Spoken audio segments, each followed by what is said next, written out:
Ravesh will take us through Will Watson Replace Researchers? The stage is yours. Thank you. So, good afternoon, everyone. Just by a show of quick hands, does everybody know what Watson is? Most of you. That's good. All right, good. Because I'm going to talk about Watson, and I just wanted to make sure everybody had the context. So what I'm here to talk about is really three things. One, we're living in this world today where machines are, almost taking over a lot of automation, a lot of tasks. They're starting to think like human beings. And so how, what's sort of the state of where some of these smart machines are today? So I just want to sort of baseline where we are today as a society and where I think we're headed as a society. Point two, I'm going to try to give you some examples of how we're trying to put Watson into the field of research, because research is a very broad domain, right? You can research in the domain of homeland security, trying to catch bad guys, or you could be, researching in the field of pharmaceuticals, trying to invent the next big drug discovery, right? Or you could be researching in the field of financial regulation. So this is a pretty broad domain, and we're putting a lot of these smart machines in these different domains. So I'll try to characterize that for you. And then, I was given the topic, will Watson replace researchers? So I'm going to give you enough data points, and then we'll probably answer the question in the end. Do you think it's going to replace the researchers, or do we think there's a different outcome here? So now just by way of introduction, I lead our strategy team for all of Watson, for all of IBM. And my job, we founded this business 2 years ago, 2.5 years ago. My job, I have the fun job of working with clients across different industries, different domains, different business processes, and help them understand how to adopt AI and put AI and Watson, in context of the business, and how do you really reimagine a business where, you were running certain processes with human beings, and either some of those tasks in those processes are now getting out-tasked from human beings to machines, or machines are helping human beings become more intelligent. So what does those transformed businesses look like? How do you really reimagine your existing business process, in context of machines, in context of smart machines? So that's what I do. I have certainly made lots of mistakes in my early days in terms of helping clients. We've learned our lessons, what works, what does not work. So I'll try to, in the time that I have, I'm going to try to reflect a lot of that. So if you look at the world around you today, almost 80% of the information you are dealing with today is unstructured and what we call as dark data. This is data that's sort of invisible to computers. It sits in social media, it sits on web blogs, it sits on chat forums, it sits sometimes in research papers and manuals. And it's very hard to sort of index this data, put it in a database, catalog, run queries. You really can't do those kinds of things with this kind of data. So I'll give you a little example. Just in the field of oncology, I don't know if you know this, but the amount of research that's getting generated in this field of oncology actually requires a doctor to read about 160 hours a week. So if you're a doctor, you have to read 160 hours a week and all the research material that's coming out just because of the explosion of information. So human beings, you really can't keep up with it, right? No, I can't imagine anybody reads 160 hours a week. It's literally impossible. So how do you really get computers to read this information, whether it's oncology or pharmaceuticals or homeland security or regulation or legal? How do you get machines to read this, help you research a lot of the data and make sense of it all? So that's what we're really after as a team, is how do we really go solve that problem, right? Now, what's happening today is, we use the term cognitive systems because cognitive systems is a little bit more expanded definition than AI. But what we're really teaching machines to do today is we're teaching machines to understand. So you give it data, and it reads it, and it tries to understand it. You ask it a question, or you give it as a pattern, and it'll try to find the right answers for you. And it doesn't find answers based on doing keyword searches, right? It'll find the answers, it will develop the evidence, it'll test the hypotheses that it develops, and it tells you, here's what I think is the right answer and why I am 94% confident on this answer versus 17% confident on the other answer. So it looks at a lot of data, and it tries to reason and build its own hypotheses. And then what these systems also do is they learn from their mistakes. So one of the things that you will learn, if you haven't realized this yet, is machines don't make up answers. They don't. If you teach a machine the wrong answer and you teach it to be the right answer, it'll always give you that answer knowing that it's the right answer, right? My favorite example, we tested this, we actually did test this. We told the machine, if vegetarians eat vegetables, what do humanitarians eat? What do you think the answer was, right? It was the wrong answer the first time. But we actually had to teach it. We had to teach it, and it learned from that evidence we gave it that, here's what humanitarians eat. And so next time when you ask the same question, it remembers that, and it'll always remember.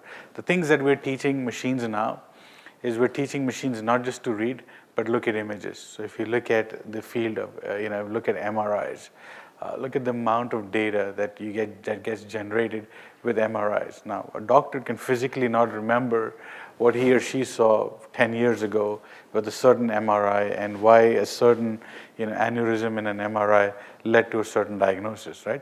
It's very hard for doctors to remember that. But if you teach a machine and you give it all the body of knowledge and you give it all the data, and 10 years later you come back and ask the same question and you showed an MRI picture and say, okay, help me diagnose what this problem is, it'll remember that it saw this picture 10 years ago and here's what the diagnosis was. So they learn, they understand, they reason, and they learn. And the other thing that we're also trying to teach machines today is multiple languages. So at IBM, when we started this 2.5 years ago, we were teaching Watson to read in English, and that's all we could, we had at that time. Since then, we've taught it 9 languages. We've taught it how to read. We've taught it how to hear. We've taught it how to see. We haven't taught it how to write yet, but someday. And we've taught it 9 languages, right?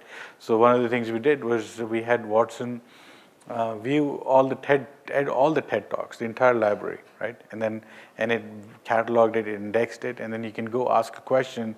And even though the speaker does not really utter those words, you can use natural language, and you can ask, Watson, what is the relationship between wealth and happiness? It'll actually go find the clips, show you exactly where speakers are talking about this, even though the speakers don't use the word wealth and happiness in the same sentence, because it understands context. So these machines are getting fairly smart, they're getting fairly sophisticated. If you had asked me 2 years ago, would we be able to do the kinds of things we're doing today? I would have said no. Just this morning I was sitting outside, and I'm not kidding you. I was reading an article that there's a group at MIT that have trained an AI machine that passed the Turing test for sound. Right? This is this morning's news. So you can imagine this technology is really, really picking up much faster than what we've ever seen before. So if you're a researcher, right, what are the kinds of things that you try to look for? You look at data, you try to establish the relationships, you try to establish the entities, you try to build knowledge graphs, you try to ask questions, or at least you do the best you can. You will try to ask or understand this in natural language. You'll try to understand the tone, the sentiment, language, right? And if you're researching, you're not just doing keyword searching and finding out, right? You're trying to find out the concepts, you're trying to understand the tone, the sentiment, depending on research. You're doing any of these things, right? And we're teaching machines to do all of these things. understand the tone, understand the sentiment, understand the relationships, understand the knowledge graph. I'll give you a simple example, real practical example. 2 years ago, we were trying to do some research in the M&A space. And when you're really a startup or you're an angel investor, you really don't publish a lot of what you're doing, right? So we took all the articles, we took all the articles we could find, and we fed them into the machine, and we said, help us understand, what companies, where money is being invested in a certain domain, who are the companies, who are their associations, who are their parent companies, and how much money is flowing into certain areas.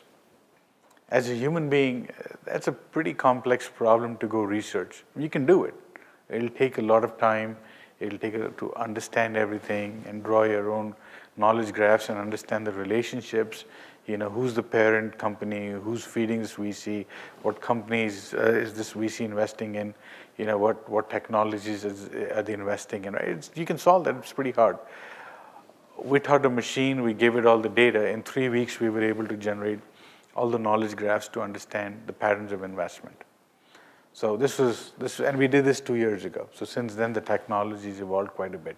But my main point is, as researchers, you try to understand different things, and as cognitive systems, what we're doing teaching machines today, not just to do keyword search, but really understand speech, understand tone, understand language, understand conversation. Something that we're doing in the labs today. A lot of you may have called call centers, and you can see that call center, you will talk to an agent and the agent is talking to you back. Sometimes they may or may not know what the right answer is. We're teaching machines to listen to that conversation and tell the agent what's the right answer and what should the agent be telling you and how the agent could be helping you. Right? As simple as a lot of times, you call customer service, pick your phone company, pick your cable company, you ask them questions, 5 times out of 10, they probably don't know the answer, or they have to put you on hold and go do some more research, right? Today, we're teaching machines to do this in real time. When you actually call the call center, the machine knows who you are and picks up everything and tells the agent, here's Ravesh, and here's why I think he's having this problem, and here's the answer you need to give him. So this technology is picking up quite a bit, and we're teaching machines to do these kinds of things, right? We're teaching a machine how to see. We're also helping machines to make trade-off decisions, right? I mean, we ask ourselves the question, if this, then that, right? I mean, we're teaching machines to make trade-off decisions, saying, if I make a decision here, based on all the body of knowledge, what is the impact of me making this decision or this recommendation? What's going to happen in these 10 other areas? So, few examples. We started to do this. I mentioned earlier, research is a pretty big domain. We're teaching machines today to understand about customers, help with call center agents. We're helping detect diseases much faster, only because we can take a lot of clinical data, we can take a lot of protein data, a lot of clinical research, a lot of pharmaceutical research, give the machine all this data, and then have the machine find the weak signals between these different data types and help us understand, where there might be a problem. We're putting machines to find the bad guys. I can't talk about it much, but today a lot of machine learning, a lot of AI goes into understanding, all the chatter that happens on the chat forums, and really establishing the correlationships between who's calling whom and who's talking about what. We're putting machines to understand what kinds of new products people like. I mean, a lot of companies today will use machine learning to understand what people are talking about social media, and really getting machines to read everything, develop a hypothesis, develop what the logical entities are, and then feed it back to you saying, here's the 6 things that customers are speaking, irrespective of domain, whether it's social media or whether that's a retailer's website. You can do that. We're putting machine to do a lot of research. I mean, we have people today, most of you might know that in the EU, there's a lot of regulatory change happening, and we're getting machines to go read that, understand what's the impact of this law going to be on a certain tax code or on certain taxation or a certain enterprise. What is the impact of this going to be on a financial audit, and what kinds of things should you be doing in an audit differently because of a change in some sort of compliance regulation. So we're putting machines to do a lot of this. We're also putting machines to work today in understanding safety issues, whether that is an airline or that's a train. A lot of this data, whether it's an oil rig, if you imagine the data that we have collected in the last 50 years, where we've built a lot of, through the Industrial Revolution, that data sits in manuals. That data sits on a lot of hard drives. But can you imagine 10 years from now, that generation of workers, whether they worked on the oil rigs or whether they worked on the airlines or on the tankers or the aircraft carriers, that generation is about to retire. What's going to happen with all of the data? That knowledge essentially gets lost because the next generation that's going to come in, they're not at least going to the binder and to the archives and looking for the books and understanding, how you solve certain problems that they haven't seen before, right? So we're seeing a lot of clients, a lot of businesses today, really worried about how do I take all this knowledge that we've acquired from our aging population, our staff that's going to retire. How do I get machines to learn and read everything from my senior professionals, so before they retire, the knowledge is not lost?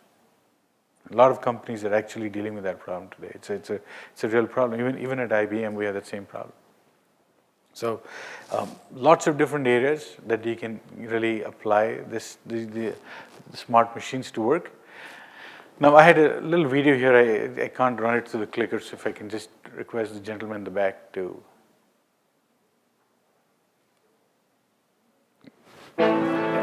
Every great discovery in human history started with a moment of inspiration. Finding inspiration in today's world involves not only understanding what you can see and touch, but the massive amount of data and insight being generated every millisecond. Connecting the dots was easier when the dots were right in front of you. It's much more difficult when the dots are generated by billions of documents in unrelated industries spread all over the world. The next great innovations will come from people who are able to make the connections that others can't put together. Introducing the IBM Watson Discovery Advisor. Pinpointing facts and analyzing information from tens of millions of books, online articles, and other unstructured data sources that no one person could understand in 100 lifetimes, unveiling the hidden connections, leading you down new lines of thinking, interacting and communicating the way you do, understanding context, wordplay, and even puns while learning the language of your industry or profession. A powerful computing solution that gives experts the confidence to make new connections, then crack the code on advancements that were previously unthinkable. In the fight against cancer, Watson helped identify new target proteins in a matter of weeks, not years, significantly increasing the opportunity to discover new and effective treatments. In law enforcement, Watson can ingest details on thousands of cases, helping police officers develop new strategies to solve the toughest criminal investigations. Even chefs are getting in on the action, unlocking new flavor combinations no palate has ever savored. Austrian chocolate burrito or a Vietnamese apple kebab, anyone? In other industries as well, finance, retail, government, manufacturing, energy, education. Watson is forging new partnerships between humans and computers to enhance, scale, and accelerate human expertise. It's a new dawn of discovery, and Watson is the spark. What will you discover with Watson? So I purposely put this video in the middle and not at the start, because as the data increases, as your problem domain increases, the one thing that machines cannot do is sort of self-discover the next generation of problems, right? You need professionals in the domain to really go identify the next set of problems, the ones that you couldn't do before, right? Because the simpler ones you can get the machines to do. Now, I'll give you a very interesting example. That this is some, they did this on their own without any help from IBM, so I really have to compliment this team. I read about it in the Wall Street Journal. Right? We had a team at Georgia Tech. Since we were at Georgia Tech, I figured I'd use their example. A team that basically took everything that they had learned, and they had, I think there's several thousands of documents, yes, 40,000 documents that they fed into Watson, and they taught Watson based on questions that students were asking and responses that they had pre-developed. And then they taught their own instance of Watson how to go solve or answer questions. And then I believe that this professor who did this actually was an AI class. He was teaching an AI class. And one of the teaching assistants was actually a person named Jill Watson. He never told his class who Jill Watson was. And at the end, of course, he did tell her that Jill Watson was actually a machine, not a human being. So this is a true story. So as you can see, we're pushing the boundaries of this technology. You have universities taking this technology and starting to teach machines to do these kinds of interesting things. People start to worry about, is Watson going to replace researchers? I don't think Watson will replace researchers. That's my honest opinion. It's because I think it'll make researchers a lot more efficient. We will look at. This is actual statistical data I got from NPR, where there's technology that does sort of remove some jobs, but technology also creates jobs. So I wouldn't worry about, is Watson really going to replace researchers? I think Watson's going to really make researchers a lot more intelligent. What smart machines cannot do, smart machines don't have empathy, they don't have humor, they don't have creativity, and those are things you really can't teach machines to do yet. If you follow a gentleman by the name of Ray Kurzweil, he's a very big researcher at Google. He wrote a book about creating the human mind, and you read about it. The human brain actually has 300 million neural networks inside a human brain, right? Today, in terms of technology, at least I can talk about Watson, we have taken 28 patterns and hardened 28 patterns of cognitive thinking, on the Watson platform. By the end of the year, we'll probably have 100, but 300 million is a long number. And it's going to be a while before we can say that machines can completely replace human beings, right? We'll eventually get there. This research from Google predicts 2029 is when we will have a machine as powerful as a human being. But I don't think Watson would really, or any of these machines would really replace researchers in any time close. So, last slide. I think at Watson, what we're trying to do is really not replace human beings with machines. What we are really, the way we're building this technology, at least IBM, and I'm sure others are thinking about it as well, is how do we really make human beings a lot more smarter, right? We have morals, we have imagination, we have compassion, but what we don't have is capacity, right? A machine like Watson can read 80 million documents a second. There's no way in any chance we would read 80 million documents a second, right? So they have capacity, they have scale, they have memory, because they're not going to forget.